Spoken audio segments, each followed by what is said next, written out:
ଆପଣମାନଙ୍କୁ ପୁଣି ଥରେ ମୋ ୟୁଟ୍ୟୁବ୍ ଚ୍ୟାନେଲକୁ ସ୍ୱାଗତ କରୁଛି।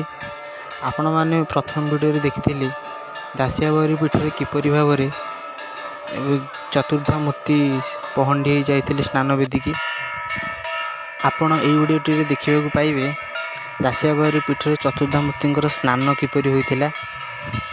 ତେବେ ଆସନ୍ତୁ ଦେଖିବା ଦାସିଆବାଉରୀ ପୀଠରେ ଚତୁର୍ଦ୍ଧାମୂର୍ତ୍ତିଙ୍କର ସ୍ନାନ ସମୟର କାର୍ଯ୍ୟକ୍ରମ।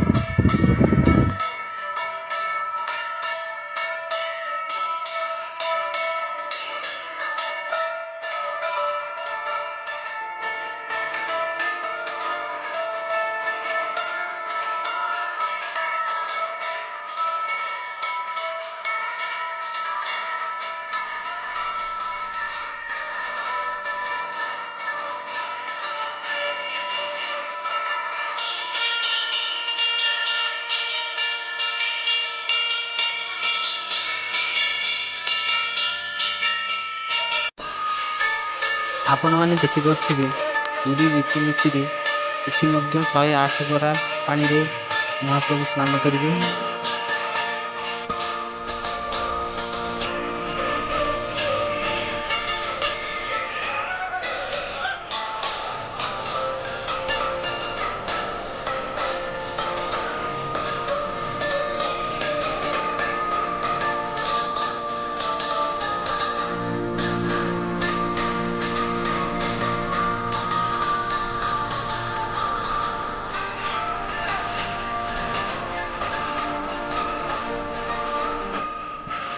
ଆପଣମାନେ ଦେଖିପାରୁଥିବେ ପୁରୀ ରୀତିନୀତିରେ ଏଠି ମଧ୍ୟ କୂଅରୁ ପାଣି କଢ଼ା ହେଇକି ଚତୁର୍ଦ୍ଧାମୂର୍ତ୍ତିଙ୍କ ସ୍ନାନ ନିମନ୍ତେ ଯାଏ।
ଆପଣମାନେ ଦେଖିପାରୁଥିବେ 108 ଢାଳ ପାଣି ସ୍ନାନ ବେଦୀରେ ପହଞ୍ଚି ସାରିଛି।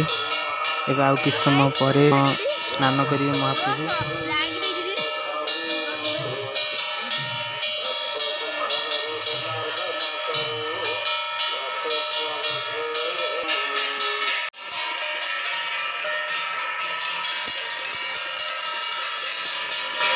ଆପଣମାନେ ଦେଖିପାରୁଥିବେ ସ୍ନାନ କାର୍ଯ୍ୟକ୍ରମ ଏବେ ଆରମ୍ଭ ହୋଇଯାଇଛି।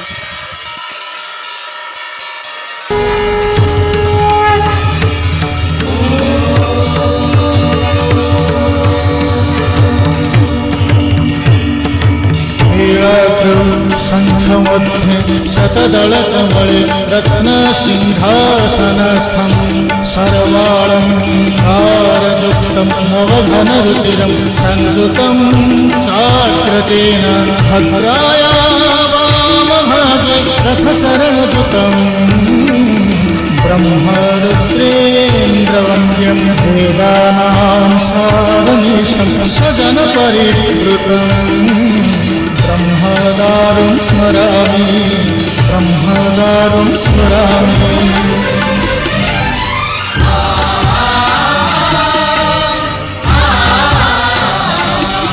তুমি অনন্ত অক্ষয় হে জগন্নাথ, তুমি অব্যক্ত অক্ষর হে জগন্নাথ।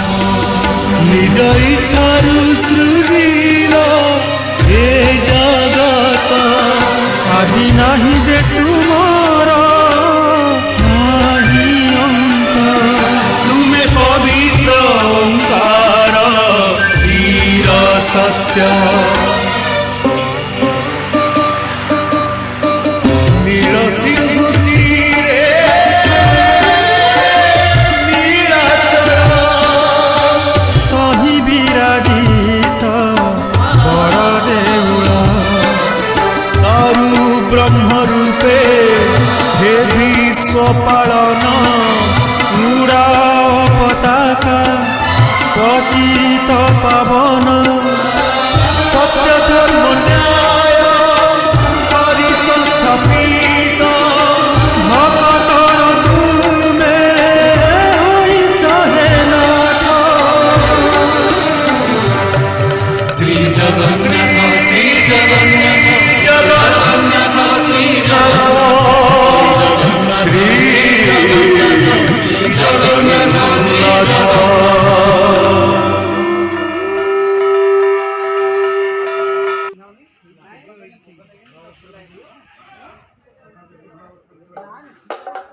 ଆପଣମାନେ ଦେଖିପାରୁଥିବେ ସ୍ନାନ କାର୍ଯ୍ୟକ୍ରମ ଏବେ ଶେଷ ହୋଇଯାଇଛି। ଆପଣ ଯଦି ଦାସିଆବାଉରୀ ପୀଠର ଚତୁର୍ଦ୍ଧାମୂର୍ତ୍ତିଙ୍କର ଗଜାନନ ବେଶ ଦେଖିବାକୁ ଚାହୁଁଛନ୍ତି, ତେବେ ମୁଁ ଡେସ୍କ୍ରିପସନ୍ ବକ୍ସରେ ଲିଙ୍କ୍ ଦେଇଦେବି, ଆପଣମାନେ ଯାଇକି ସେଠୁ ଦେଖିଦେଇପାରିବେ। ରହୁଛି, ଜୟ ଜଗନ୍ନାଥ।